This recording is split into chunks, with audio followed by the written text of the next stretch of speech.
since I have very many students.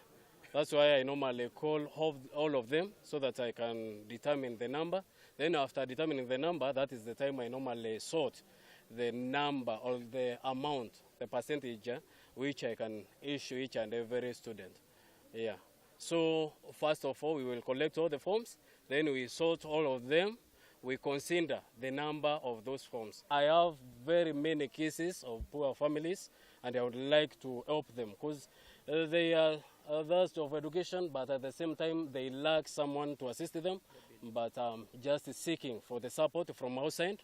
When I travel to those European countries, I normally go there to seek for the support of my people, so that the young people they can get education. They are young like me. At the same time, I would like them to benefit from the services which are given by the government.